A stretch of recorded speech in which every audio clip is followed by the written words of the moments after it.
Before you sleep tonight, let me take you somewhere older than memory, to the land between two rivers, where humanity first learned to dream.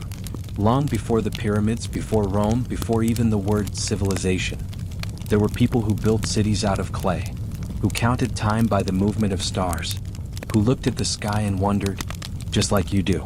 Their world was rough and bright, full of gods and dust and invention. They carved the first words, poured the first beer, and whispered the first bedtime stories beneath the same stars that shine above you now. Tonight you'll walk with them. You'll see their cities rise, their rivers flood, their kings fall, and their songs drift into silence, but never truly disappear. Close your eyes. Breathe. This is not just history. It's the memory of all of us. The story that began 5,000 years ago and still flows quietly inside you. Welcome to SnoozyTor. Between the twin rivers of Tigris and Euphrates, the world began to dream. It was not a gentle land. The sun burned like fire, the wind carried dust that stung the skin, and the soil cracked when the floods withdrew. Yet here, in this fragile valley of extremes, humanity took its first steady breath. The rivers flooded without mercy, but when they retreated, they left behind black silt, rich and fertile. A cruel gift. Life could bloom here, if one was willing to fight for it. He stood on that plain, watching water curl through the reeds, unsure whether it promised life or death. The rivers could feed you or drown you. Would you have stayed if every year the waters destroyed what you built? People did. They learned to read the seasons, to carve channels through the stubborn earth.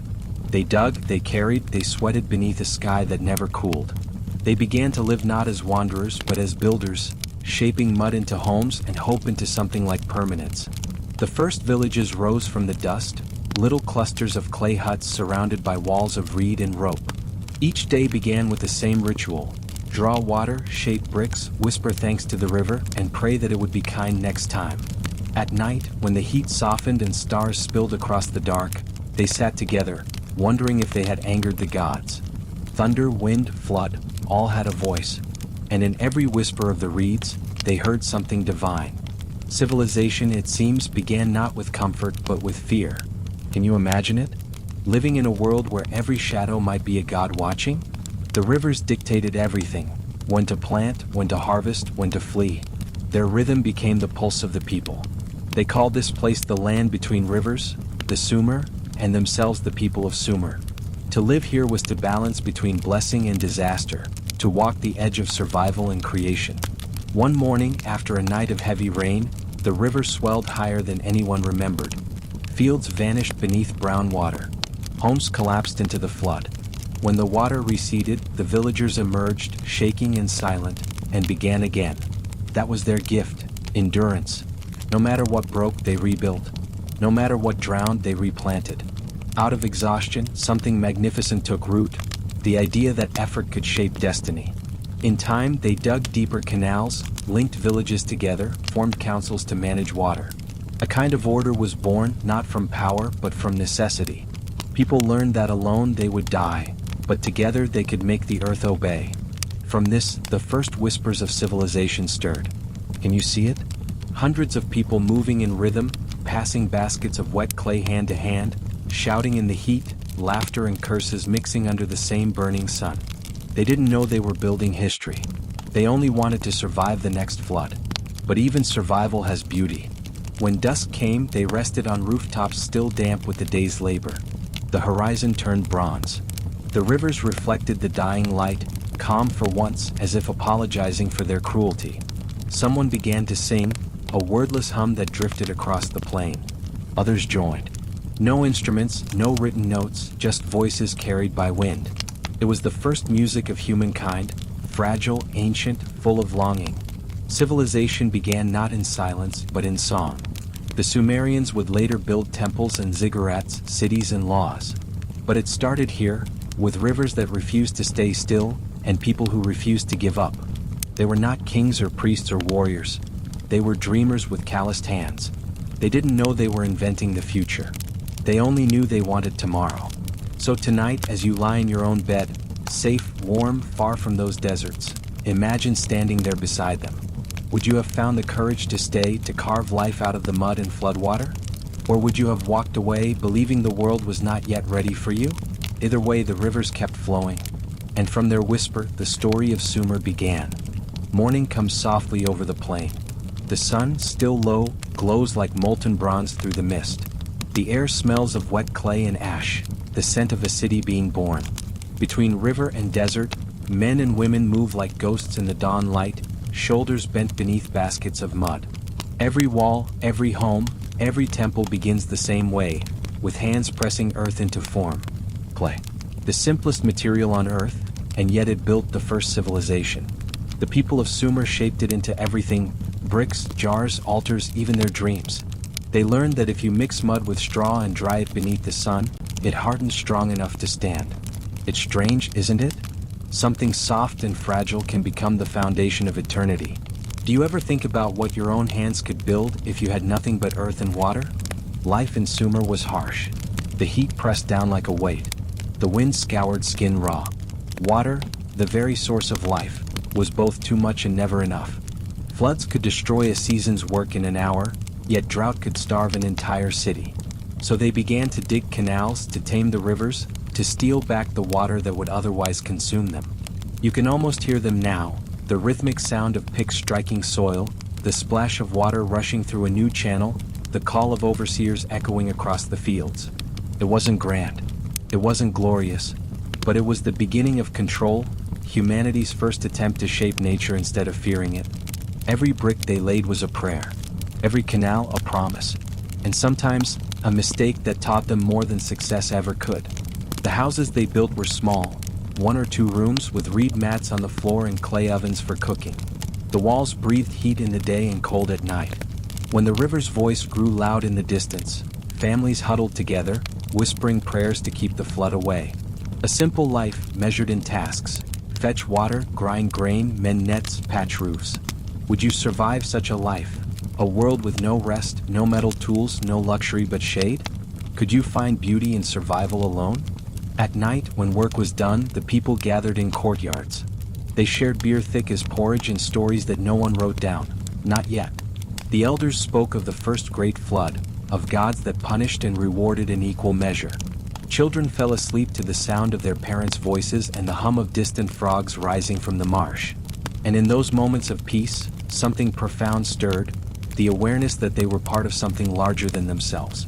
They didn't have words for it, but they felt it. Civilization rising quietly from clay and cooperation. They learned to work together because they had to. One person couldn't fight the rivers alone. One family couldn't dig a canal deep enough to save the crops. So they built councils, shared tools, set rules. The first laws weren't written, they were spoken and remembered. If your canal floods your neighbor's field, you must repair it. If your ox tramples his barley, you owe him grain. Simple but fair. The seed of justice planted in mud. At dusk, smoke drifted from hundreds of clay ovens. The city smelled of bread and dust. The rivers gleamed gold beneath the fading light. And as the stars appeared one by one, the people of Sumer looked upward, wondering what lay beyond those distant lights. They didn't yet know they were looking at their own history being written, not in stone but in starlight. Clay, water, and survival. That's all they had. And yet from those 3 things came everything. Temples, writing, music, and the idea that humans could endure by creating. So tonight, as you listen, imagine holding a handful of that same ancient clay. Feel its weight cool and damp in your palm. Could you shape a world from it? Would you even try? The people of Sumer did. And because they did, the world still turns in their rhythm. The sun rises heavy and relentless. By mid-morning, the air already shimmers with heat. Dust clings to skin, sweat stings the eyes. Along the canal's edge, the people of Sumer move like a single living organism, bending, lifting, pulling, calling out to one another in rhythm. The sound of labor fills the plain. Wooden shovels scraping earth, baskets thudding onto the ground, the low chant they use to keep pace. This is the heartbeat of civilization. It doesn't echo from palaces or temples. It comes from the riverbanks, from the hands that shape the land itself. Every day follows the same ritual. The foreman's horn sounds before dawn. Workers gather, farmers, builders, diggers, their shadows long and thin in the amber light. They spread out along the canal, tools in hand, barefoot in the wet silt. Each motion becomes a pattern. Dig, lift, pour, smooth. The rhythm never stops. not even when the sun reaches its cruelest height. Can you imagine it? Working in 120-degree heat, your hands raw, your breath thick with dust, and still you keep going. Would you have the strength to stay? The canal must stay open. If the walls collapse, the crops die. If the crops die, the city starves. So they endure. The young carry mud. The old shape bricks. Children bring water. Even the elders help by weaving ropes from reeds. Everyone contributes because everyone depends on the same river. There is no rest, but there is purpose. That purpose holds them together more tightly than fear ever could. Sometimes, as the workday drags on, songs rise from the line. One voice starts softly, a chant to the river goddess, or maybe just a rhythm to keep time. Others join in. The melody rolls like the water itself, low and steady, keeping their hands moving. Sweat runs down faces, drips onto clay, and the earth swallows it whole. It's strange to think. These people, nameless to history, built the world you live in. Would you remember their faces if you could see them now? Or would you only notice the cities they left behind? At midday, the workers rest in the shadow of the half-built canal. They drink thick beer through reed straws, the only thing safe enough to quench thirst. It tastes sweet, earthy, full of life. A shared jar passes from hand to hand. No rank, no title, only survival. Someone laughs. Someone sings off-key. For a brief moment, the world feels kind. When the sun tilts westward, they return to work. The shadows grow long again, painting patterns across the mud. A child chases a lizard along the canal's edge, his laughter breaking the steady rhythm for a heartbeat. Then it resumes. Always resumes. Evening falls slowly like a soft exhale. The foreman calls the final horn. Tools are cleaned. The men wash in the shallows, scrubbing away the day's dirt with sand and river water. Women return from the fields carrying baskets of barley and onions. The city exhales too, smoke from ovens curling into the violet sky. In the distance, the ziggurat catches the last light. Its shadow stretches across the plain, long and solemn. It's hard to tell if it's a symbol of devotion or defiance, a staircase built to reach the gods, or a statement that humanity can rise from mud to touch the heavens. Night descends. The city hums, drums, voices, the crackle of oil lamps. Families gather in courtyards, sharing bread baked from the same fields their labor made possible. Someone tells a story about a farmer who tricked a flood spirit. Another hums a tune learned from his grandfather. Children fall asleep where they sit, their faces still marked with streaks of clay. And above them, the stars shimmer, cold, distant, eternal. The same stars that shine above you now. They didn't have time to look at them for long. Tomorrow they would wake before dawn again, rebuild what the river stole, mend what the heat cracked, and carve the land a little deeper. They wouldn't call it heroism. They would just call it life. So when you lie awake tonight thinking about your own long day, about work, about repetition, about the small, endless tasks that fill your hours, remember them. The rhythm of labor has always been the same. Steady, imperfect, human. It's the rhythm that built everything. It begins with a shadow. Long before there were temples or towers, there was the simple instinct to look upward, to search the sky for meaning. The people of Sumer, surrounded by dust and flood, wanted a place that reached beyond both, so they built toward heaven. At first, it was small, a raised platform of mud bricks just high enough to keep the sacred fires above the floods. But as generations passed, each one added another layer, another step, another prayer. The structure grew season by season until it dwarfed everything around it. A mountain of clay built by hands that had never seen one. They called it a ziggurat, a stairway for the gods to descend or perhaps for mortals to climb. From miles away, travelers could see its outline shimmering through the desert haze, a ladder of sun-baked gold rising above the plain. Can you imagine seeing that for the first time? A tower born from the same earth you walk on, yet reaching for the stars? Would you have believed it was made for gods, or for people who wanted to be like them? Every brick carried to the ziggurat was pressed by hand, dried by sun, and marked with the seal of its maker.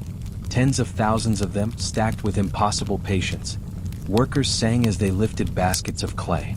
Priests stood nearby, reciting hymns so that each block would be blessed before it joined the tower. Even children helped, fetching water, carrying straw, watching their fathers vanish into the height of dust and light. The work was endless, yet no one complained. To build for the gods was to be remembered. Mortality, they believed, was temporary, but to build something sacred meant your soul would never fade. At dawn, smoke from temple fires rose into the pale sky. At dusk, torches flickered along the steps like stars brought down to earth. From below, the tower seemed to hum with power, not magic but human persistence. It was civilization solidified. Inside the temple rooms, priests watched the skies. They recorded the path of the moon, the wanderings of the bright stars, the strange way the seasons repeated but never perfectly. They believed the heavens spoke in patterns, messages from gods written in light. And in a way they were right. From their careful watching came calendars, time, and the rhythm of life itself. But outside at the tower's base, life continued. Mothers kneaded bread in the shadow of the sacred walls. Merchants sold fish and onions beneath banners fluttering in the hot wind. Children chased one another, laughing, their voices echoing off the clay. The ziggurat might have been divine, but it stood in the middle of something profoundly human. It was both heaven's promise and earth's labor joined together. A reminder that the divine, if it exists, might live in what people create. Would you have climbed its steps if you lived then?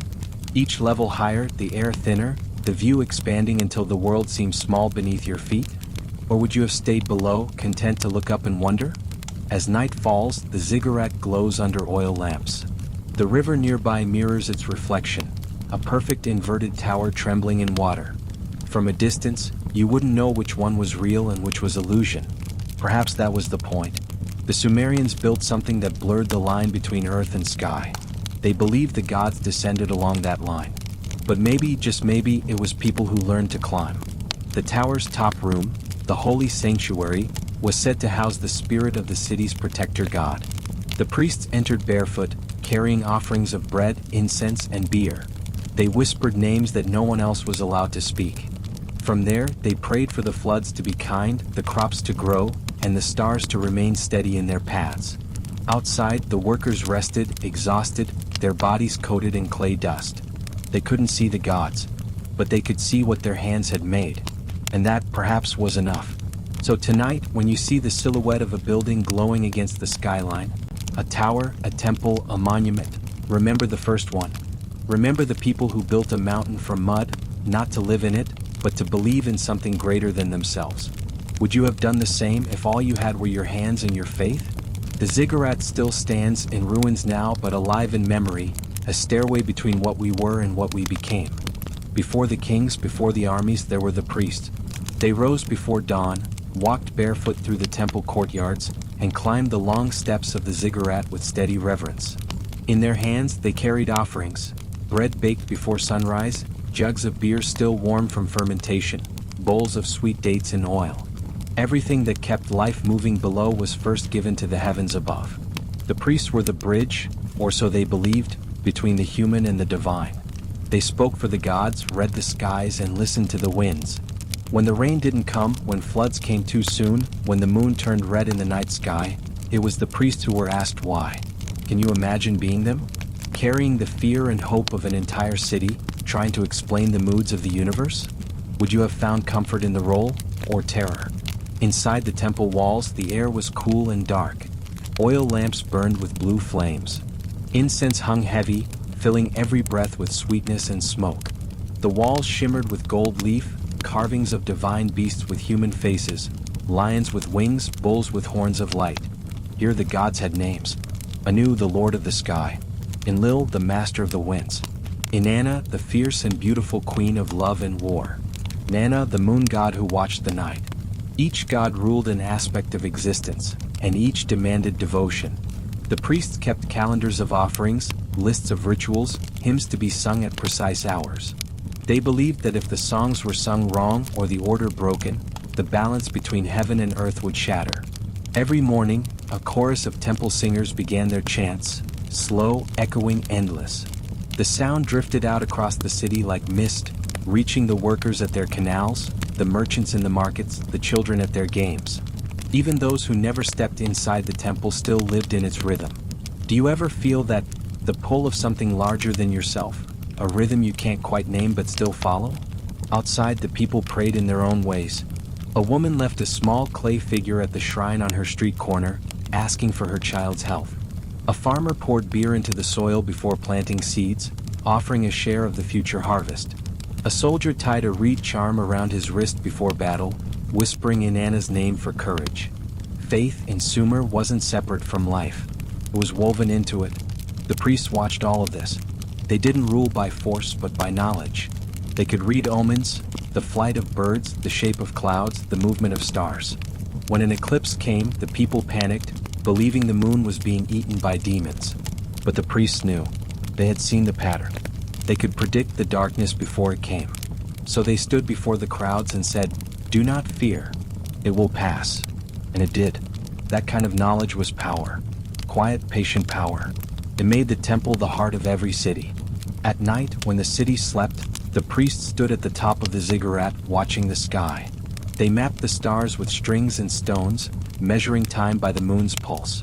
Each observation, each record on a clay tablet became part of something bigger, the first science disguised as prayer.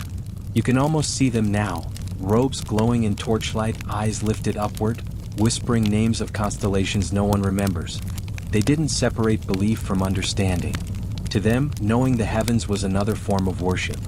Would you have trusted them, those who spoke in riddles and symbols, who claimed to know what the gods wanted? Or would you have wondered if they were just men like you, hiding their doubts behind sacred words? The priests of Sumer held both truth and illusion.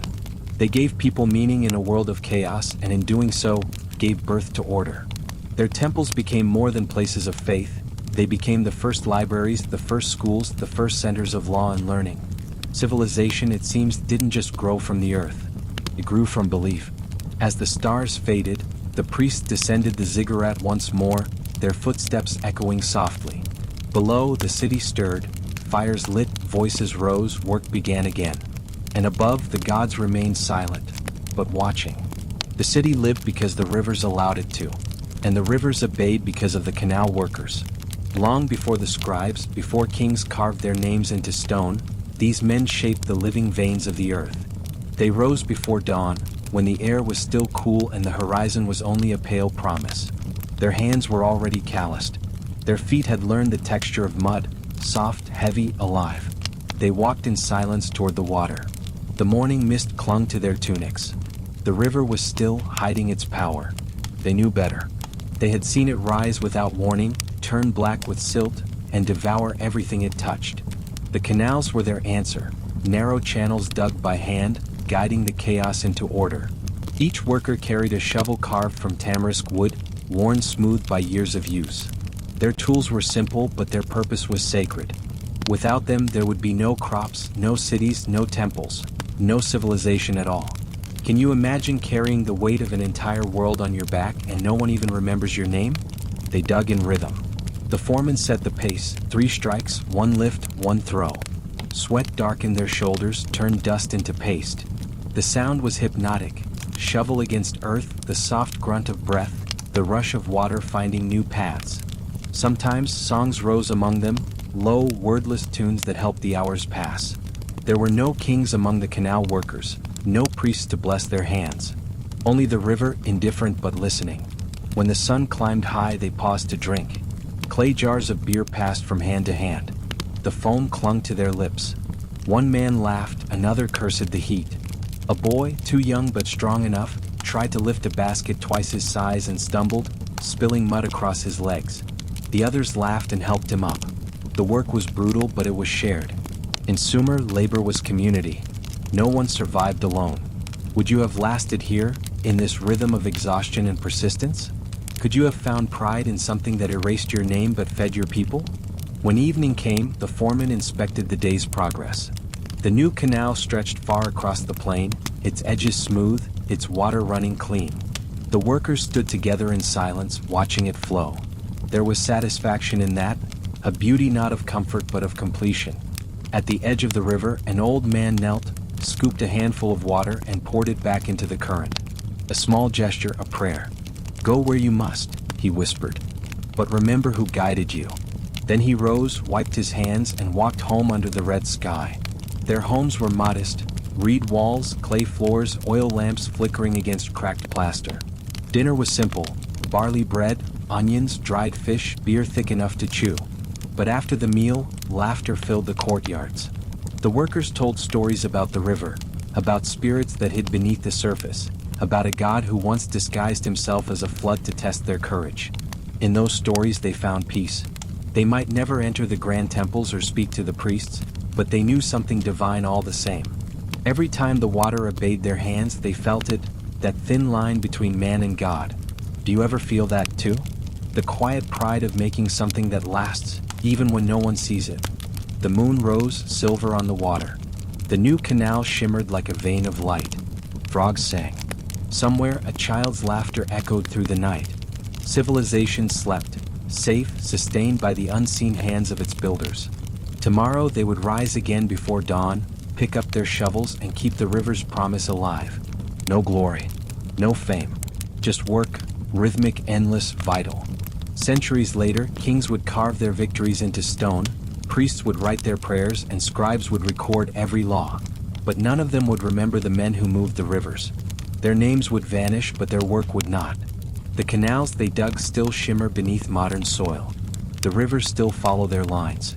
So tonight, when you turn on a faucet, when you hear the sound of running water, think of them. The canal workers of Sumer. The quiet architects of the world. Would you have walked beside them, shovel in hand, under that burning sun? Or would you have chosen comfort and forgotten the river's voice? Either way, you owe them every drop that still flows. By dusk, the city softens. The heat loosens its grip, and smoke drifts slowly above the rooftops. From every courtyard, the same smell rises, barley baking, onions frying, and the sweet, heavy scent of beer fermenting in clay jars. This is the heart of Sumerian life. Beer and bread, two miracles born from the same grain. Civilization may have been built on clay and water, but it survived on barley. Each morning, women ground the grain on flat stones, their hands moving in rhythm. Forward, back, forward again. The same motion that their mothers and grandmothers had made before them. The sound was soft but constant, like the city's heartbeat. The flour mixed with water, salt, and sometimes dates, then baked on hot clay slabs until it became dense, smoky bread. Food for laborers, priests, and kings alike. Would you have recognized the smell, that warm, nutty scent of survival? Or would it have felt like something too humble to notice? From the leftover barley came beer, thick as porridge, cloudy and alive. It wasn't luxury, it was necessity. The rivers gave water, but water carried disease. Beer, brewed and fermented, was safer to drink. The gods themselves, the Sumerians said, loved it. There was even a goddess for brewing, Ninkasi, the lady who fills the mouth. In her honor, brewers sang hymns that doubled as recipes. You are the one who waters the malt set on the ground. You are the one who soaks the malt in a jar. You are the one who holds with both hands the great sweet wort. Every line was both praise and instruction, faith mixed with fermentation. In the courtyards, jars of beer stood cooling in the evening breeze. Families gathered around them, sipping through long reed straws that filtered out the grain. Laughter echoed. Children leaned sleepily against their mothers. The day's work was done, and for a few precious hours, everyone was equal. Diggers, traders, priests, all drinking from the same jar. Imagine that, a civilization held together not by power, but by shared thirst. Would you have joined them? Sitting cross-legged on a reed mat, passing a straw, watching the stars reflect in the beer's surface? There was no wine, no crystal cups, no feasts of excess. Just this barley, water, time, and trust. It nourished their bodies and softened their worries. It made stories easier to tell, songs easier to sing, and grief a little easier to bear. As the night deepened, someone would always begin a tale, usually the same one, how the gods themselves first gave beer to mankind. In the beginning they said people drank only water, bitter and dull. But Inanna, goddess of life and chaos, saw their struggle. She mixed the barley of the fields with the sweetness of fruit, and from her hands came foam and laughter. Drink, she said, and remember that even suffering can become joy when shared. They believed her, and maybe they were right. When you think of civilization, you might imagine kings, temples, armies. But perhaps the true beginning of culture was a jar passed between tired hands at sunset, a promise that tomorrow they'd keep going. In the quiet, the beer jar emptied slowly. The conversations faded into the soft drone of crickets. Someone hummed a tune, another added words. The melody floated upward, light as steam. And above it all, the stars shone, patient witnesses to everything humanity would ever become. Bread and beer. Simple things. But from them came abundance. Strength to work, courage to build, calm to endure. They turned survival into something more, into community. Do you see how small beginnings matter? How every comfort you have now, every meal, every glass, carries the echo of those first grains crushed beneath ancient hands. The people of Sumer didn't just feed themselves. They created ritual, rhythm, and belonging. When they broke bread, they weren't only eating, they were remembering who they were. When they drank beer, they weren't escaping, they were connecting. So tonight, as you listen, think about what keeps your own world turning. Maybe it isn't grand monuments or shining towers. Maybe it's something simple, something warm, something shared. Bread, beer, and the quiet gratitude of being alive. In Sumer, everything began and ended with clay. The walls that kept out the wind were made of it. The bowls that held grain were shaped from it. Even the words people spoke, once gone from their lips, found their way back into clay. A scribe stylus could press an entire city into a handful of mud. The scribes were the keepers of this quiet magic. They sat cross-legged in the shade of courtyards or within the cool halls of the temples, surrounded by damp tablets waiting to be written. Their tools were simple, a reed stylus cut to a fine edge and the soft clay spread on wooden boards. But what they made would outlast them all. Every wedge, every mark carried meaning. A transaction, a prayer, a judgment, a poem. Some tablets recorded how much barley had been delivered to the temple granary. Others listed laws, debts, or omens. And some whispered stories of gods and heroes, pressed carefully by hands that trembled with purpose. Do you ever think about that? How something as fragile as mud could hold eternity? The scribes were not born to their craft. They were chosen. Children with sharp memories, steady hands, and obedient hearts. They trained for years, memorizing hundreds of signs, copying text until their fingers cramped and their eyes blurred. Mistakes were punished harshly. Perfection was the expectation, for clay could forgive nothing once it hardened. To be a scribe was to rise above the ordinary. In a world of farmers, diggers, and craftsmen, literacy was a kind of divinity. A scribe could speak to the past and future at once. He could record a king's decree or a god's command, and both would look the same when the clay dried. Would you have wanted that power, the ability to make words permanent, unchangeable? Or would you have feared it, knowing that a single stroke could alter memory itself? Not all scribes worked in temples. Some sat in markets, their tablets stacked beside them, writing contracts for merchants or letters for travelers. They were the heartbeat of bureaucracy, invisible but essential. And when a city rose or fell, when kings changed and wars ended, the scribes kept writing. Their calm hands recorded everything. The clay didn't care who ruled. It remembered everyone the same way. Some tablets survived fire. Some were buried in collapsed archives, sealed by accident against time. Centuries later, when archaeologists uncovered them, the words were still there, unbroken, unburned, waiting to be read. The breath of a civilization held in the quiet patience of earth. Imagine one of those scribes now. He sits beneath a flickering oil lamp. Outside, the night hums with insects, and the air smells of dust and river water. He dips his hand in a bowl of wet clay, shapes it flat, smooth, ready. Then he begins to write, slow, deliberate, reverent. Each wedge pressed with care, each line a promise. He knows the king's name will fade one day. He knows the temple will crumble. But this tablet, this moment, might endure. Isn't that what we all want in the end? To leave something behind that says, I was here. I mattered. The next morning, his tablet will dry in the sun, and he'll start again. Another decree, another hymn, another record of ordinary life made extraordinary by endurance. And when the city falls centuries later, when sand covers the streets and the river shifts its course, his words will still sleep beneath the earth, waiting for light. The hierarchy of clay was simple. The gods ruled heaven. The kings ruled men. The scribes ruled memory. And memory in the end ruled everything. Before the sun rose over the ziggurat, before the first prayers rose to the gods, a different kind of order was already at work. The law. Carved into stone, pressed into clay, it stood silent but powerful. The law spoke for the king and through him for the gods. It was said that justice was the backbone of civilization. Yet in Sumer, justice could be sharp as obsidian and cold as river stone. In the marketplace, two men argued over a broken cart wheel. In a courtyard, a woman wept because her husband had been accused of theft. Inside the temple's archive, scribes recorded it all: accusations, verdicts, punishments.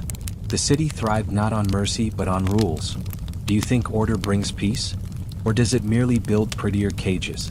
The people of Sumer believed their kings ruled by divine favor. The gods, they said, had chosen them to maintain balance, to keep chaos at bay. Each law was a reflection of that fragile balance. If a man stole from the temple, his hand was cut off. If he damaged a neighbor's ox, he repaid it in silver. If a builder's house collapsed and killed its owner, the builder himself was executed.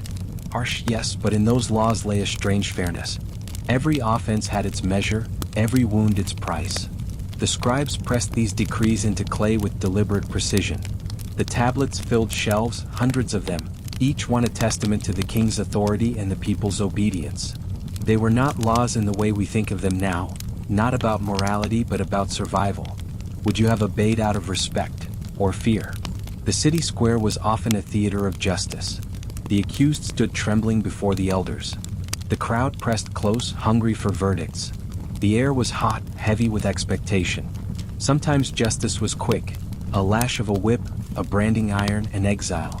Other times it was merciful: a debt forgiven, a punishment exchanged for labor.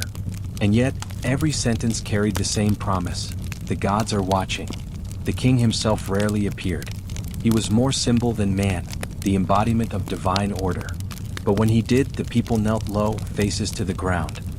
He wore robes trimmed in gold thread, the weight of responsibility heavy on his shoulders. He would raise his hand, a gesture that could decide a life. No one spoke when the king did. His words were law, and law was eternal. Or so they believed. Centuries later, the same laws would be rewritten, refined, given new names. Kings would come and go. But the idea that there must be rules stronger than kings would remain. That was Sumer's legacy. In the evenings, after the trials ended and the crowds dispersed, the same courtyard that had witnessed fear and punishment filled again with laughter. Children played with pebbles. Women exchanged gossip. The world, for most, went on unchanged. Justice, like the river, flowed through everything, sometimes nourishing, sometimes destroying. Do you ever wonder what justice means to you? Is it balance? Is it kindness? Or simply the comfort of knowing where you stand? One night, a scribe sat under the pale moonlight, writing the king's decree. His lamp flickered and a moth circled its flame. He hesitated for a moment, one word, one symbol, then pressed the stylus into clay. He knew his work would last longer than the king himself. Perhaps he thought that was true justice, to leave behind something fairer than oneself. The next day the tablet dried in the sun. The law of the king became the law of the land. And the people, weary but trusting, slept beneath its shadow. Their world was not gentle, but it was ordered, and for a time that was enough. The sun rises red over the plain, painting the mud brick walls of the city in light that feels almost holy. And there, in the heart of it all, stands the ziggurat, a mountain made by human hands. It rises tier by tier, steps stacked upon steps, reaching toward the sky where the gods are said to dwell. No one knows who first imagined it. Some say the king saw it in a dream, a staircase between heaven and earth. Others believe the priests commanded it, saying the gods demanded a dwelling closer to the stars. But dreams and decrees mean little without the hands to make them real.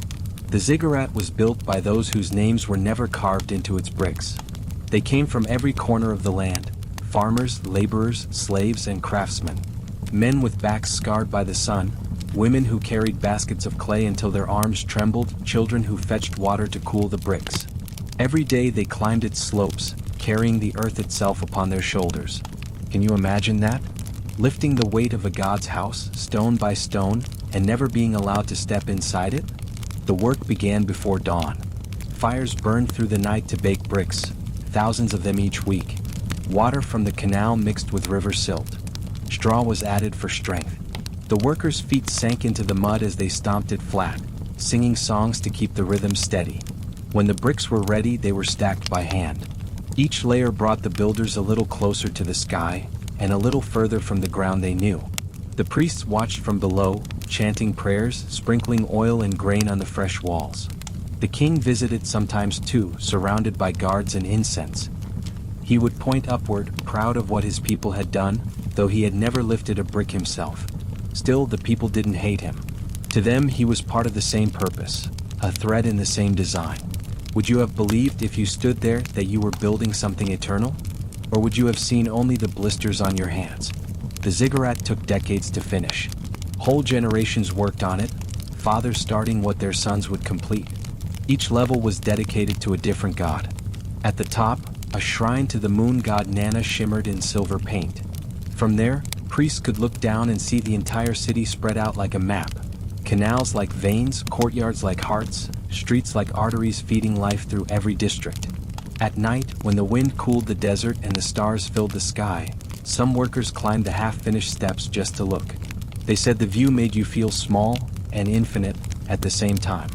They whispered that if you stood very still, you could hear the gods breathing. Do you ever feel that, standing somewhere high, that strange mix of pride and humility, knowing you've built something that will outlast you? When the final brick was placed, the city celebrated for days.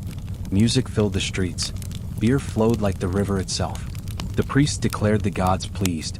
The king declared his reign eternal. And the workers, the true builders, simply went home.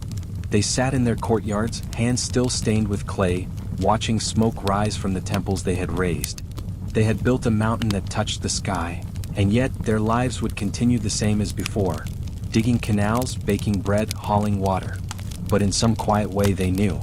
Every prayer that rose from the ziggurat, every song sung within its walls, would pass through the bricks they had shaped. Their fingerprints were part of it now, invisible but everlasting. Civilization remembers its kings, but the gods perhaps remember their builders.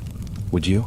Before dawn, when the stars still trembled above the desert, the first sound in Sumer was not the hammer, nor the cry of merchants, it was song. From the high terraces of the ziggurat, temple singers began their hymns.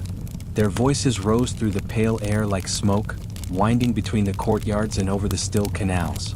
Low at first, then fuller, a chorus layered in harmony. No instruments yet, just breath and devotion. Can you hear it even now? That thin, trembling line of music, ancient but alive? The priest said the gods listened best before sunrise, when the world was still between sleep and waking. And so every morning the city offered its song. In the temple halls, musicians prepared their instruments. There were harps shaped like crescent moons, strings strung tight with gut and bronze. There were lyres carved from cedar, flutes made of reeds, and drums built from hollowed wood stretched with hide. When the first rays of light reached the ziggurat's peak, they began.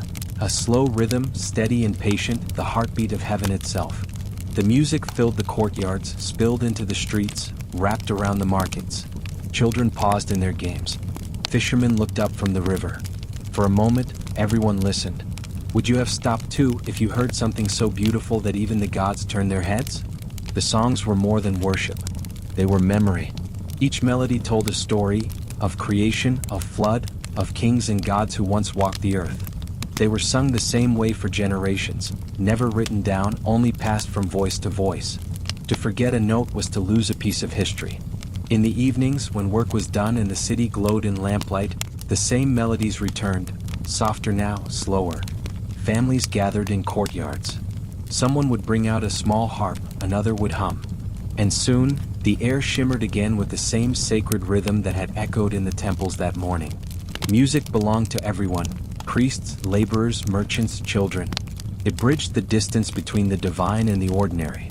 Do you ever feel that, when a song touches you as if it's speaking from somewhere older than you can name? The temple musicians were trained from childhood. They learned to keep time with the beat of water dripping in stone bowls, to tune their lyres by ear until each string hummed like wind through reeds. When they played during ceremonies, their faces remained calm, but their hearts pounded with something close to rapture. They believed every sound mattered, every vibration a message carried to the heavens. And maybe they were right. Because even now, thousands of years later, when we play a note, when we hum softly in the dark, some echo of them still vibrates through the air. One hymn, sung for the goddess Inanna, survived on clay tablets. The words are faint, the melody long lost, but the spirit remains. Lady of countless powers, bright torch of heaven, your radiance covers the lands, your beauty stirs the hearts of kings.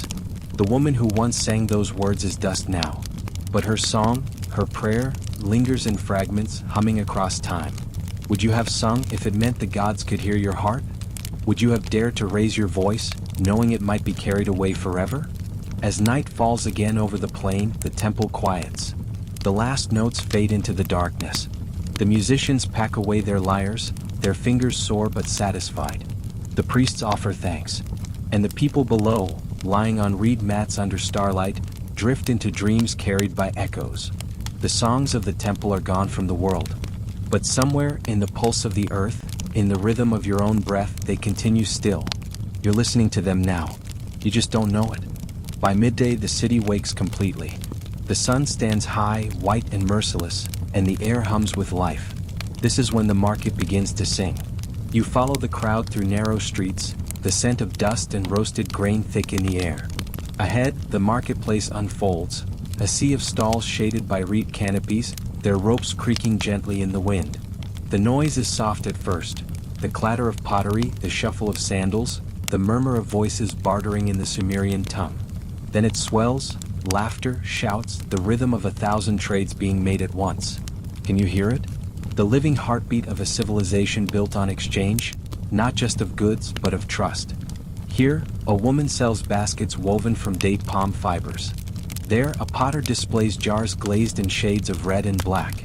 The smell of warm bread drifts from one stall, the sweetness of honey from another. Two fishermen argue over the weight of a catch while a child chases a goat between the stalls, scattering laughter in her wake. Coins don't exist yet, not really. Trade is measured in barley, in silver by weight, in promises pressed into clay tablets and sealed with thumbprints. A man buys wool with beer. Another pays for onions with labor. Every deal, every exchange, is a small thread in the tapestry of the city's survival. Would you have found comfort here, among the noise and motion, or would it have overwhelmed you?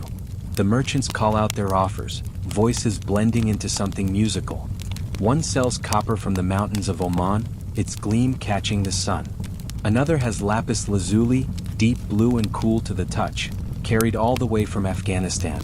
Each color, each sound, each scent tells a story of distance. Proof that even in 2500 BC the world was already connected. The market isn't just a place to trade. It's where the city breathes, where news travels faster than any messenger. A fisherman hears that a new king has risen in a city to the north. A weaver learns that the canals will be repaired before the floods return. And a young scribe, carrying his clay tablets, pauses to listen, because this is where stories are born. Sometimes fights break out, over prices, over pride. But they pass quickly like summer storms. Most people know that harmony means survival. A broken deal can ripple outward, through families, through the entire city. So they smile even when cheated and find ways to make it fair tomorrow. Do you ever think about how fragile peace really is? Held together not by kings or soldiers, but by small acts of cooperation, repeated 1,000 times a day? At the edge of the market, an old man plays a reed flute. The tune is simple, drifting above the din like a cool breeze. People pause to listen, drop bits of bread or grain at his feet in thanks. He smiles, eyes closed, lost in his own melody. In a world of trade and labor, art is its own kind of wealth. As the sun burns overhead, the crowd begins to thin. Merchants pack away their wares. The smell of sweat and dust gives way to the faint sweetness of evening beer.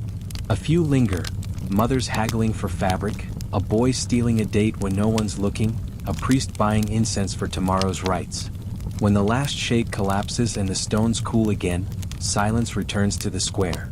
But even when empty, you can feel its pulse. The market is the memory of movement, the echo of human connection. Would you have been a buyer, standing in the crowd with your handful of barley? Or a seller, watching the sun glint off your wares, hoping someone would stop, smile, and trade a moment of their life for yours? The market at noon, the beating heart of Sumer, is gone now. The stalls have turned to dust, but the rhythm remains. Every exchange, every word spoken between strangers today, every deal made in faith, all of it began here. And if you listen closely beneath the hum of your own city, you might still hear it. The soft clatter of jars, the laughter of merchants, the song of humanity bartering its way toward survival. Long before the kings carved their names in stone, before the ziggurats reached for heaven, there was water, endless, unstoppable water. That's how the story always begins. They say the gods grew weary of humankind. Our noise was too loud, our prayers too many, our hearts too restless. So the gods decided to wash the earth clean. The flood came not with a roar, but with a whisper, rain that did not stop, rivers that rose without mercy, the sky itself dissolving into the sea. People ran to the temples, shouting prayers that vanished in the wind. Fires hissed out. Walls collapsed. The sound of rushing water drowned everything else. Can you picture it? Standing on a roof as the world disappears beneath you? Would you have prayed, or simply watched in silence? But not all were lost. Among them was ZaYuSidra, a righteous man favored by the god Enki. One night, while he slept, Enki spoke through a dream. Tear down your house and build a boat. Leave all you have behind. Take the seed of life with you. A flood will come that will destroy all living things. When ZaYuSidra woke, he didn't doubt. He gathered wood, sealed it with bitumen, and shaped it into a great vessel. He filled it with grain, with animals, with his family, with everything that could still breathe. And then the rain began. For 7 days and 7 nights, the storm devoured the earth. Mountains vanished. Cities dissolved. The sea and the sky became one. Inside the ark, darkness. Fear. The sound of waves beating like a giant's heart. And then silence. ZaYuSidra waited. Days passed. He released a dove. It returned, finding nowhere to rest. He waited again. Released a swallow. Still nothing. Finally he sent a raven. The raven did not return. When ZaYuSidra stepped out at last, the world was unrecognizable. Mud and stillness stretched in every direction. The air smelled of salt and sorrow. He fell to his knees, built an altar, and offered thanks. The gods looked down and, for the first time, pitied humanity. They promised never again to destroy the earth with water. That was the covenant, the fragile peace between creation and destruction. Do you think you'd have believed them? Could you have trusted the same gods who drowned the world? Every Sumerian child knew the story. They told it beside the hearth, whispered it in courtyards under the stars. And each time it changed slightly, a new word here, a new image there. But the meaning never faded. It wasn't just about wrath. It was about memory. About how fragile life was and how easy it was for everything to vanish. Centuries later, the same tale would travel north, west, across deserts and seas. It would become the story of Noah, of Utnapishtim, of Deucalion. Different names, same flood, same longing to be spared. Because deep down, people everywhere understood. We all build our boats in one way or another. We all fear the waters that could take us away. Would you have listened to Enki's voice if it came to you in a dream? Would you have believed enough to act, to save what little could be saved? When the rains finally stopped and sunlight returned to the world, the survivors began again. They planted seeds, built new houses, sang old songs. They remembered the flood not with bitterness but with awe. It had shown them what it meant to begin. And maybe that's what the story was for. Not to frighten but to remind that every dawn is a second chance, and every calm after chaos is sacred. The Sumerians told it softly by firelight as children drifted to sleep. And when the story ended, there was always a pause. A moment of stillness as if everyone was listening for rain. Before there were kings, there were only voices. Elders who gathered beneath palm leaves to argue, priests who read omens in the stars, warriors who led by courage alone. But as the cities grew, so did the noise. Too many prayers, too many fears, too many hands pulling in different directions. The people of Sumer looked to the heavens and asked, "Who among us should lead?" They believed the answer came not from men but from the gods. Kingship, they said, descended from heaven. Not chosen by vote, not earned by merit, but given like fire from divine hands to human ones. Can you imagine what it felt like, that first coronation? A man kneeling on sun-baked clay while priests poured oil on his head, declaring him the living bridge between mortal and divine? The people bowed. Drums thundered through the courtyard. The air shimmered with dust and reverence. In that moment, one man became more than himself. He became the keeper of order, the center of the wheel that turned civilization. But power, even holy power, comes with weight. The first kings weren't tyrants. They were guardians, tasked with pleasing the gods, protecting the harvest, maintaining peace between temples and tribes. They wore crowns of reeds, not gold. Their thrones were simple chairs of wood. Their palaces were built beside canals, so they could watch the water that kept their people alive. Would you have trusted them, men who claimed the favor of heaven? Or would you have wondered if the gods simply liked to play favorites? Over time, kingship became ritual. Every victory in war, every successful harvest, was proof of divine approval. Every famine, every flood was a warning. The king's body itself became a symbol. His health mirrored the land. If he weakened, so did the crops. If he sinned, so did the people. The priests wrote hymns to honor them, though the words often praised the gods more than the man. O chosen of Enlil, guardian of the earth, your strength is the strength of the sun itself. Yet beneath the ceremony was fear, the quiet understanding that kings, like all men, could fall. When disaster struck, whispers grew. Has the king angered the gods? Has the crown lost its blessing? Would you want that glory balanced on the edge of divine temper? The first kings learned quickly, rule was never secure. They built walls to protect their cities, raised armies to defend their names, carved their deeds into stone so they might outlast their mortality. And still, time eroded everything. But the idea of kingship, that divine thread tying heaven to earth, endured. In temples, the king stood beside the high priest, both reciting prayers as incense curled toward the ceiling. In war, he led from the front, chariot wheels splashing through blood-red mud. At home, he judged disputes, distributed rations, oversaw the canals. He was, in every sense, a servant of both the gods and the people, and prisoner to both. As night fell over the plain, the first king of Sumer, his name already fading into myth, climbed the steps of his ziggurat. The wind carried sand through his hair, and the stars looked close enough to touch. He knelt, whispered thanks, and perhaps a quiet question too. Did I choose this life, or did the heavens choose me? And maybe that's the real heart of kingship, not command but burden. The loneliness of standing between earth and sky, hearing the prayers of men and the silence of gods. Would you have wanted that silence for yourself? Would you have borne the crown knowing how heavy it truly was? When the king descended from the temple, the people bowed again. The drums began anew. Civilization had found its shape, one head to wear the weight of many hearts. And from that day on, in every empire that followed, the echo of Sumer remained. Kings rule not by strength alone, but by belief. And belief, once born, is harder to kill than stone. Time began with the river. Before calendars, before clocks, before anyone dared to measure the heavens, there was only the water, rising and falling like breath. The Sumerians learned to listen. Every year, when the snows melted in the distant mountains, the rivers swelled. At first, people feared it. The floods that swept away homes, drowned crops, erased boundaries. But slowly they began to see the pattern. The flood always returned, then withdrew, leaving behind rich, dark soil. The gods were not cruel, they realized. They were rhythmic. Can you imagine that discovery, that the world could have a heartbeat? The river was the teacher, and the Sumerians were its patient students. They began marking its moods, etching lines into clay tablets, counting the days between floods. When the moon grew thin and vanished, they waited. When it swelled again, they knew a month had passed. The night sky became their clock, the river their calendar. Each month had a name, each tied to an act of life. The month of barley cutting. The month of sheep shearing. The month of the canal opening. Time for them was not numbers, it was action. It was purpose. Would you find comfort in that kind of time, where every passing day meant something done, not something lost? The priests, high above in their ziggurats, studied the stars.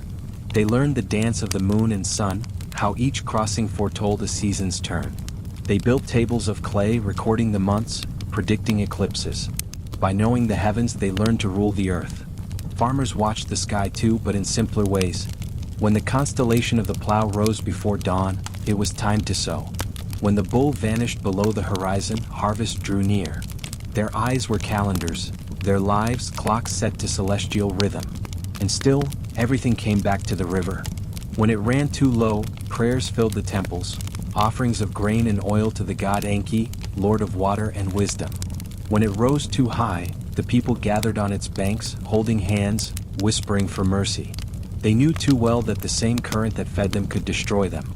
Isn't that true of everything that gives life, that it can also take it away? At night, the city shimmered beside the canals. Moonlight traced silver lines across the water. The reflection rippled, slow and eternal. Children pointed upward, counting stars.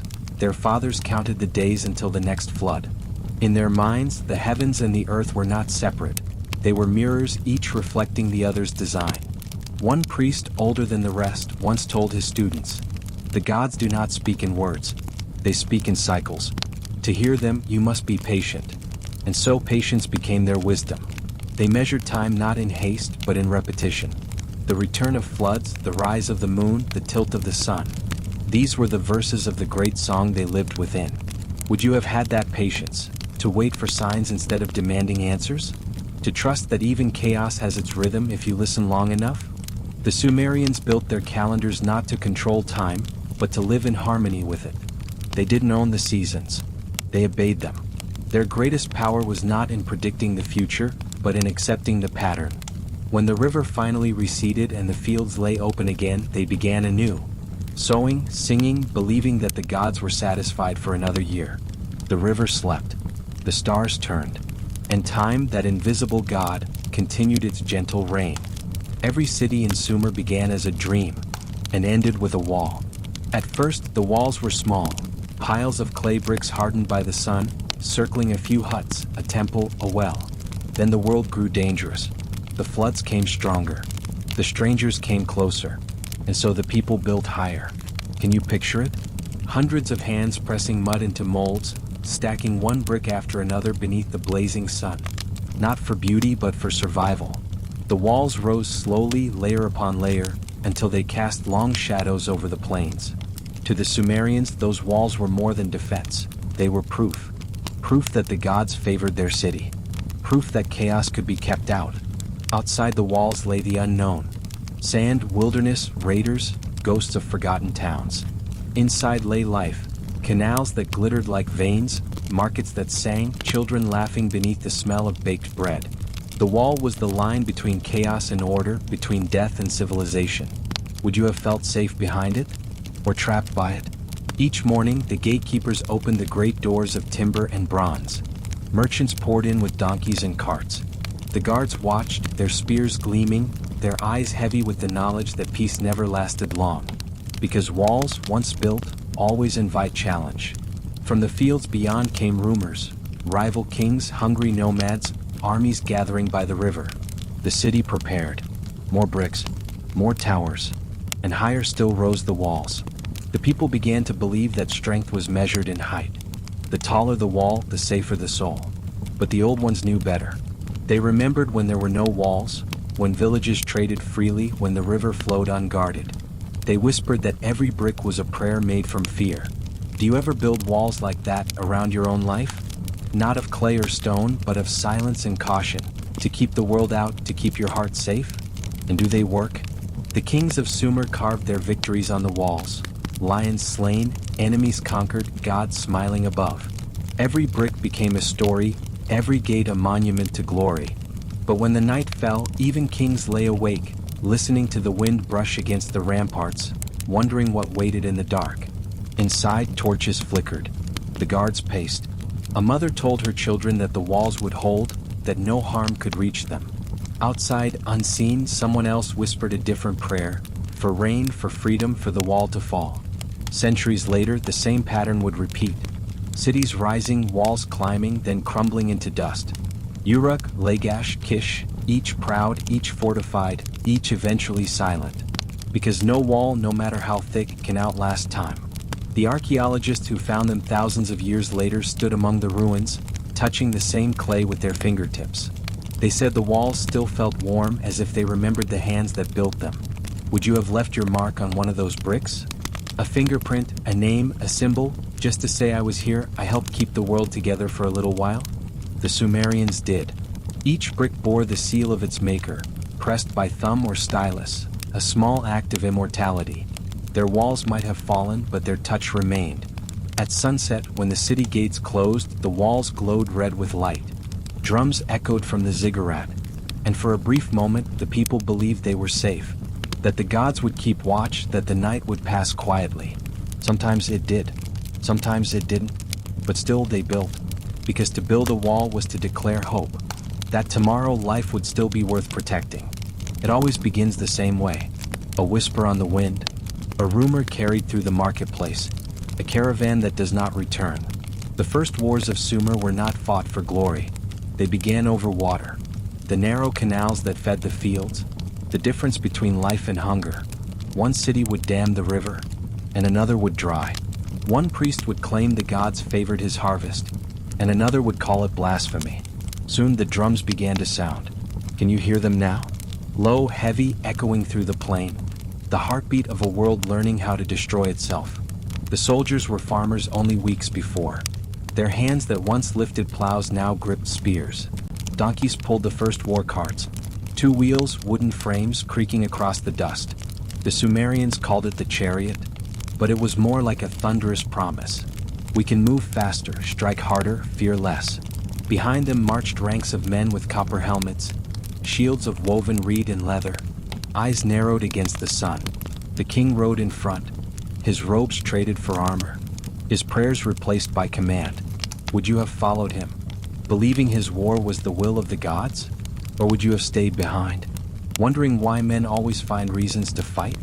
The 2 cities met in the open plain, their banners whipping in the dry wind. Dust rose so thick that even the gods must have turned their eyes away. When the chariots charged, the ground shook, spears shattered, men screamed. The river that once fed their crops ran red that day. Victory came as it always does at a terrible cost. The winners burned the enemy's fields, tore down their statues, and carried away their gods, clay idols wrapped in linen, taken hostage like kings. For in Sumer, to steal a god was to steal a city's soul. That night, under the blackened sky, the victors feasted. Drums beat again, this time in celebration. The priest declared that the gods were pleased. The king poured beer into the dirt and said, "This land is mine by divine right." But among the soldiers, sleep did not come easily. They dreamed of the faces they had struck down, of the fires reflected in the canals, of the silence that followed each cry. Would you have felt pride or regret? Would you have told yourself it was for survival or something holier? When dawn came, the city rebuilt, walls patched, fields sown again. Life, stubborn and quiet, returned. And somewhere else, another rumor began. Another king wanted another god's favor. Another drum began to beat. The wars of Sumer were small at first, neighbor against neighbor, canal against canal. But each taught the same lesson. Power could be taken. And once learned, that lesson was never forgotten. Centuries later, the kings would grow bolder, their armies larger, their dreams wider. Empires would rise on the bones of city-states. But it all started here, on the banks of the Euphrates, with men who believed the gods stood behind their spears. When the last drum quieted, the wind carried only the smell of rain and ash. The survivors washed their hands in the river, not to cleanse themselves, but to make sure it was still there. The same river they had fought for, still flowing, still indifferent. Do you see it now? The circle, ancient and endless. Men fighting to protect what water freely gives, destroying what keeps them alive. The drums fade, the dust settles, and Sumer sleeps once more, its victories carved into clay, its grief buried beneath it. But somewhere, even now, if you listen in the silence between heartbeats, you might still hear them. The distant echo of war drums, beating softly through time. They lived in the same city, breathed the same dust, drank from the same river, yet their worlds could not have been more different. The scribe spent his days in the cool shade of the temple courtyard, his hands steady, his clay smooth, the tip of his stylus cutting tiny wedges into wet earth. Each mark was a heartbeat preserved, a contract, a hymn, a record of grain, or sometimes a story of glory told by others. The soldier spent his days beneath the open sky, his hands blistered by the haft of a spear, his skin burned by the sun that showed no mercy. His life was motion, marches, drills, watchful nights. He didn't record history. He lived it, one heartbeat at a time. Can you see them? One surrounded by silence, the other by the sound of war. Both serving the same king, the same gods, the same fragile city. The scribe believed in permanence. He thought the written word could defeat time itself. Every tablet he made was a fortress of memory. When he pressed the king's name into clay, he imagined it echoing forever. The soldier believed in the moment. He trusted only what he could hold.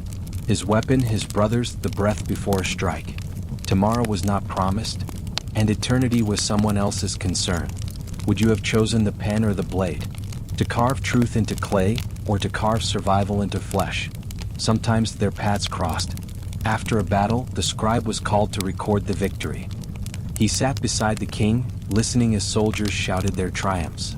But when he looked at them, dust-covered, hollow-eyed, trembling, he saw not pride but weariness. Later he wrote the tablets anyway. The king conquered swiftly. The gods granted victory. He wrote what must be written, not what was true. Do you ever do that? Choose the story that comforts, instead of the one that hurts? One evening, the scribe met a soldier in the marketplace. They shared beer from the same jar, and for a while the wall between them faded. The soldier told him of the field, the screams, the smell of iron, the way the earth itself seemed to groan. The scribe listened, silent, his hand hovering over the rim of his cup. "You'll write about it?" the soldier asked. The scribe nodded, though he knew he wouldn't. No one wanted the truth of mud and fear. They wanted heroes. They wanted the gods to smile through the blood. The soldier laughed softly. "Then make us beautiful," he said. "Someone should." That night, the scribe tried to write the truth anyway. He wrote of trembling hands, of brothers lost, of how courage was not the absence of fear but its companion. When he finished, he read the words aloud, and they felt alive. But the next morning he erased them. The city he knew wasn't ready. Would you have kept them? Or would you have done the same, hiding honesty beneath duty? Years later, their fates intertwined again. The soldier died defending the city wall. The scribe lived long enough to record the fall of his king. When the temple was burned, he buried his tablets beneath the floor, hoping someone someday would find them. And someone did. Thousands of years later, archaeologists brushed the dust away and read his marks. The scribe had survived after all, through words not breath. The soldier's name was never known. But maybe in that same dust, a bone, a rusted blade, a piece of armor. His story too endured, just in a different form. One was memory, the other sacrifice, both essential. The world needs its scribes, but it also needs its soldiers. Which one would you have been? The hand that writes or the hand that bleeds? The clay tablets sit in museums now, and the battles are long gone. But if you listen quietly, you can still hear the echo of both, the scratch of a stylus, and the distant rhythm of marching feet. The Queen of Uar slept beneath walls of gold and shadow. Outside, the city hummed, markets closing, torches flickering, the faint sound of drums from the temple of Inanna. But in her chamber, the air was still, thick with incense and silence. That night she dreamed. She saw the city from above, its canals winding like veins of silver, its ziggurat glowing beneath the moon. From its highest terrace, a flame burned bright as the sun. But then, slowly it began to dim. One by one the lights went out. The river dried. The earth cracked open, swallowing the streets. She reached out to call for her people, but her voice made no sound. Only wind answered, and in it the whisper of a god. All things that rise will fall, even those built in my name. Can you imagine hearing that in your sleep? A prophecy so gentle, it feels like mercy? The queen woke before dawn, her heart unsteady. The perfume still burned beside her bed, the oil lamp flickering low. She called for her scribe, a quiet man with soft eyes and ink-stained hands. He bowed as she spoke, her voice barely above a breath. "Write what I tell you," she said. "A dream came to me." He hesitated. "Was it from the gods?" "All dreams are," she whispered. He pressed her words into clay, the flame, the silence, the voice. When he was done, he read them aloud. The queen listened, then nodded. "Seal it," she said. "Hide it beneath the temple floor." Would you have done the same? Written your fears into the earth, hoping someone else would understand them someday? 4 weeks after, the queen carried that dream like a shadow. She stood on her balcony each morning, watching the river flow. It still gleamed in the sunlight, calm and perfect, as if nothing could ever change. And yet, every sound, every shout in the street, every crack in the walls, made her heart tighten. She saw fragility everywhere. Her courtiers noticed. "She grows quiet," they whispered. "The gods trouble her." Perhaps they were right.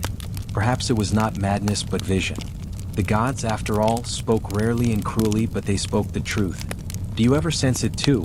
That strange, quiet knowing that everything you love is temporary? The queen began to walk among her people at dusk. No guards, no procession. She passed weavers singing at their looms, children splashing in the canal, an old man sleeping beside a wall still warm from the day's heat. She smiled, but her eyes were full of tears. To her, every moment looked like farewell. That night, she returned to the temple. She climbed the ziggurat steps alone. At the top, she poured wine into a bronze bowl and prayed to Inanna, goddess of love and war, of beginnings and endings alike. "Grant me peace," she said. "Not for myself, for what will come after." The wind rose suddenly, carrying the scent of rain and clay. The lamps below flickered, and for a heartbeat she thought she heard laughter, soft, distant, divine. Then silence again. Years later, when her palace had crumbled and her name was only half remembered, archaeologists found a single tablet buried beneath the temple. The clay was cracked but legible. Read. A queen dreamed the fire would fade and the river would forget its path. But she woke and chose to love her city anyway. Would you have done that? Loved something even after being told it would die? The dream, perhaps, was not a curse. It was a reminder. Even the most enduring walls are only borrowed from time. Even kings and queens are caretakers, not owners. And so, the queen's dream became truth, not in destruction, but in acceptance. The flame may dim, the river may fade, but the act of love, that moment of care, that is what survives. It didn't happen in a single night. No city ever falls that quickly.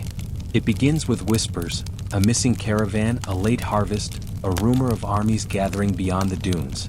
Then the air itself begins to feel thinner, as if even the gods are holding their breath. Uar was magnificent once. Its ziggurat touched the clouds, its walls gleamed white beneath the moon. The canals glittered with torchlight, the markets buzzed with laughter and trade. People said the gods themselves walked its streets. But gods, it seems, grow restless too. Would you have noticed the moment the music stopped? Would you have felt it, that fragile stillness before the end? First came the drought. The river shrank, turning from silver to mud. Fields cracked under the sun. The songs of harvest became prayers for rain, and the prayers went unanswered. Then came the raiders, the Elamites from the east. They came swift and silent, their blades glinting like shards of the sun. The city guards manned the walls, but hunger had already weakened them. The people hid in their homes, clutching idols and children, waiting for mercy that would never come. The gates fell. The sound was not thunder, not battle, just the slow, final groan of wood surrendering to fire. Smoke rose above the ziggurat. The statues of gods were toppled, their gold stripped and melted into coins for another kingdom. The temple singers were silenced, their voices swallowed by dust. Can you picture it? A city that once sang to the stars now whispering only in ashes? The old men who had built the canals wept. The scribes tried to save their tablets, carrying them into cellars, burying them beneath the temple floors. The women tore their garments and called to the heavens. But no answer came, not even the sound of wind through the broken gates. There's a poem carved in clay, written by someone who survived. The storm that destroys the land swept through the city. Its people groaned like wounded birds. On its boulevards where we once danced, bodies lay still.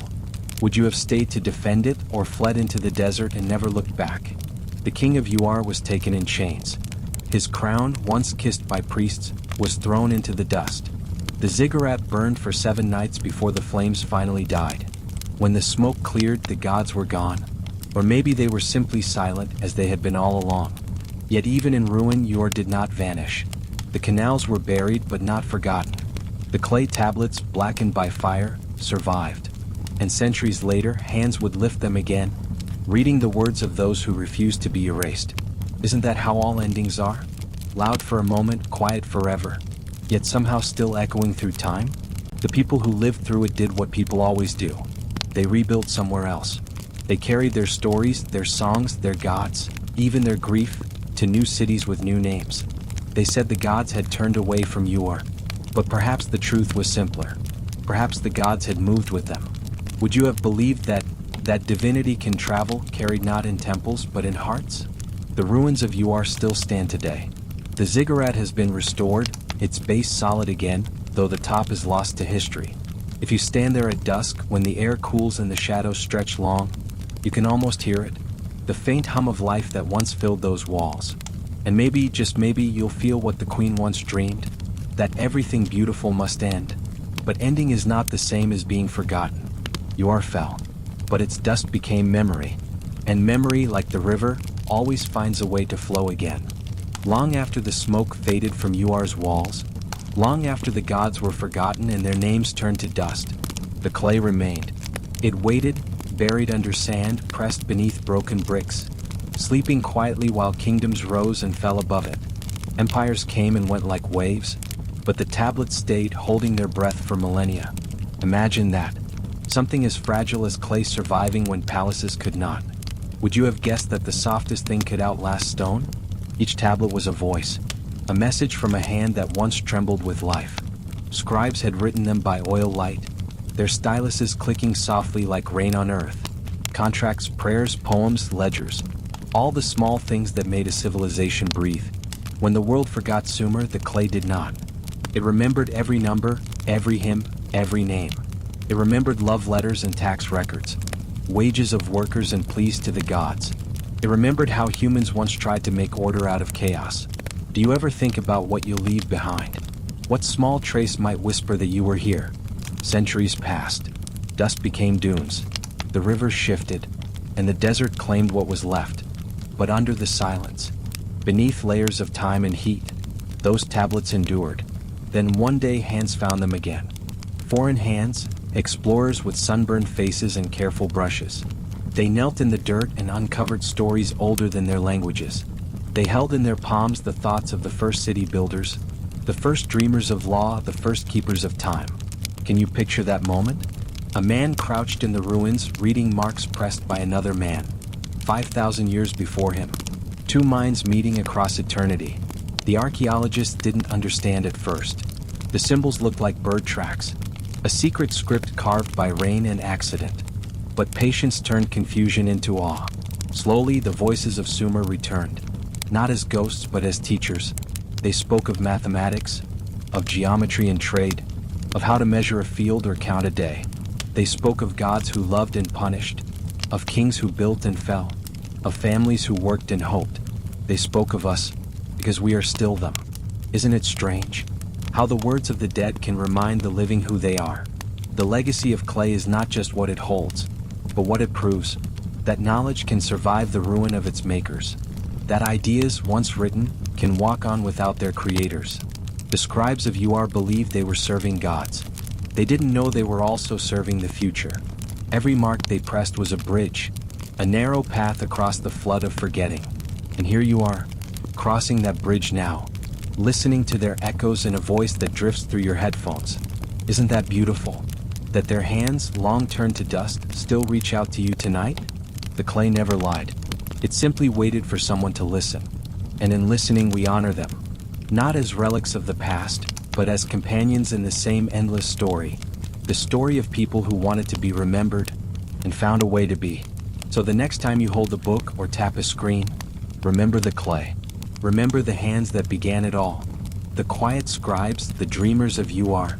The ones who refused to let silence win. Because in the end, civilization is not built from stone or gold, but from memory. And memory, like clay, endures. Knowledge is a strange traveler. It never stays where it's born. It slips across borders, hides inside languages, and waits patiently for someone else to find it. When Sumer faded, its wisdom did not vanish. Moved. The clay tablets became seeds. And from those seeds, new civilizations grew. The Babylonians came first. They copied the Sumerian signs, each wedge pressed with the same reverence, each number measured in the same base of 60. They studied the stars, not for worship, but for rhythm, seeking to understand the great clockwork of the heavens. Can you imagine looking at the night sky and knowing your ancestors once charted the same stars with nothing but clay and patience? From Babylon, the knowledge flowed north to Assyria, a harsher land built on conquest and fear. Yet even there, among the kings who carved their victories in stone, scribes were still whispering to clay, still copying hymns that had already been old for 1,000 years. King Ashurbanipal gathered them all, thousands of tablets, in a library meant not for glory but for memory. He called it a house of wisdom. He said, "I have read the writings of before the flood. Would you build something like that? Not for power, not for praise, but just to make sure the world remembers?" The Greeks found the thread next. They followed it west. spinning it into philosophy and geometry, turning Sumerian math into circles and constellations. They took the old division of time, hours, minutes, seconds, and wove it into their own language of stars and seasons. And then came Rome, practical and proud, who used that same math to measure roads, build aqueducts, and plan their cities with precision Sumerians would have admired. Isn't it strange how something born in mud could shape marble? The thread of knowledge crossed oceans and centuries, passing through empires like a quiet messenger. It was copied by monks, translated by scholars, hidden in scrolls and reawakened by explorers. Every era thought it discovered something new, but all they did was remember what the Sumerians had already known. That order can be found in chaos, that numbers can hold the universe, that stories can make humans immortal. Can you feel that connection? From their clay to your screen, from their stylus to your fingertips? The Sumerians never imagined satellites or telescopes, but they began the counting that made them possible.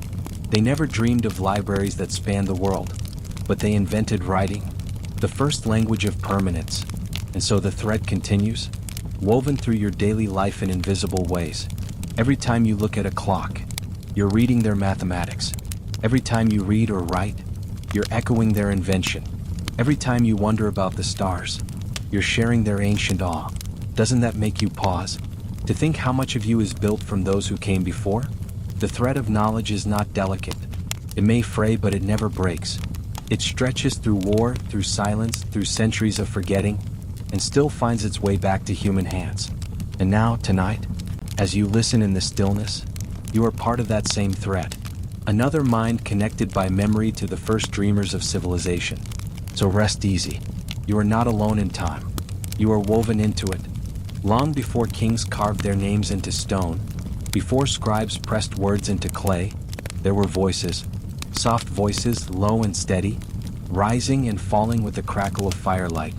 They belonged to the first storytellers, those who sat beneath the night sky and turned silence into meaning. No tablets, no ink, no written words, only memory, and the rhythm of a tale passed from one heart to another. Can you picture it? The desert wind whispering through reeds, children gathered close, their eyes wide, reflecting the glow of the flames.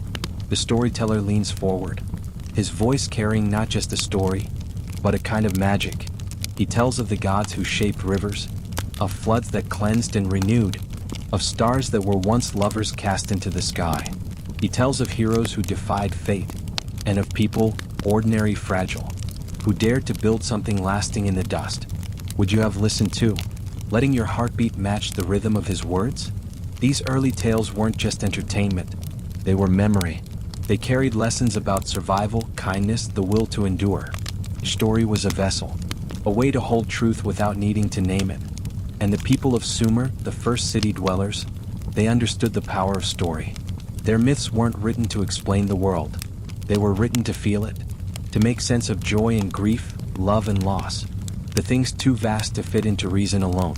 They told of Inanna's descent into the underworld, of her sacrifice and return, a story that spoke of death, renewal, and the season's eternal cycle.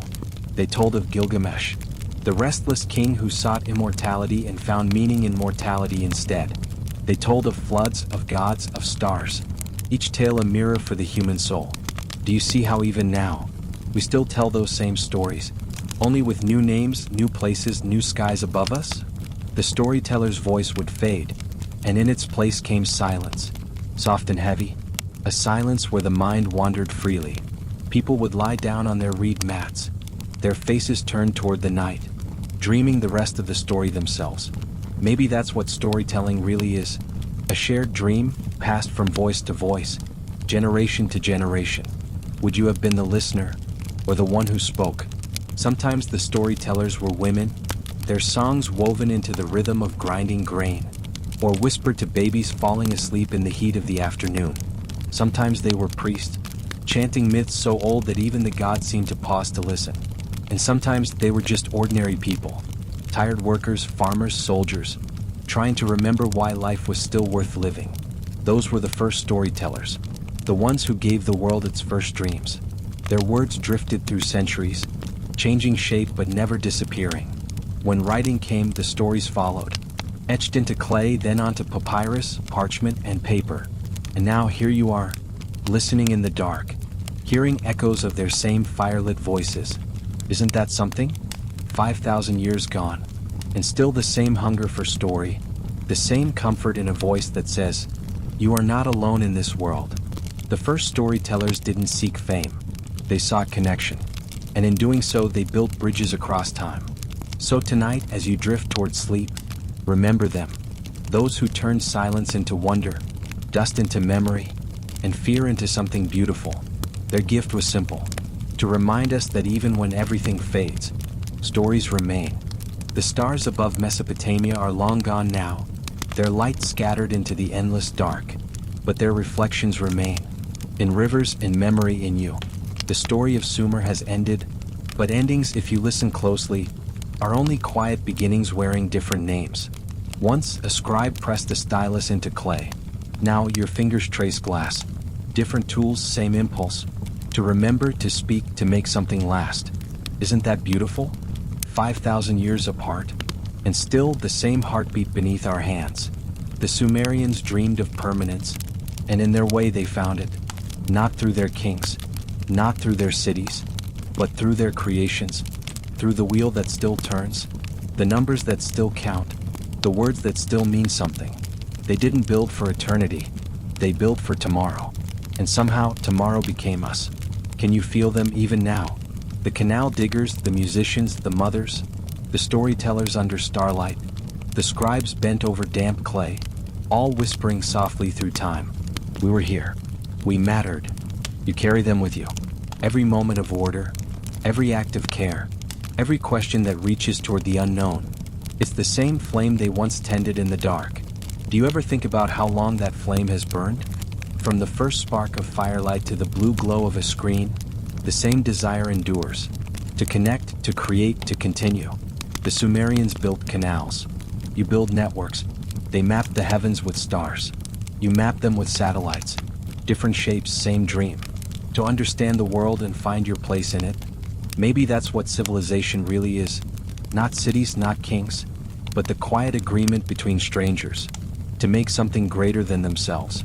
And that agreement, that fragile, beautiful promise, didn't end with them. It's in you, right now. Would you believe that?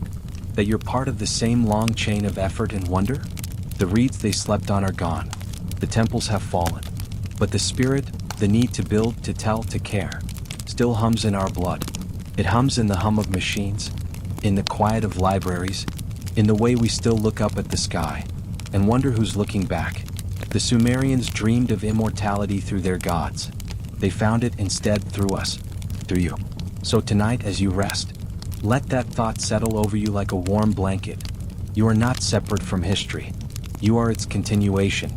The story began with clay and light, with rivers and courage. It passes through you now, softly, gently, like a current through time. Close your eyes. Listen to the quiet. It's the same quiet that filled their nights, the same lullaby of wind and stars.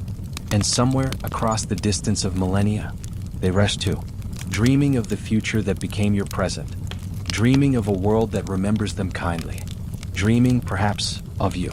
Sleep well, traveler. The story is still being written, and you are part of it.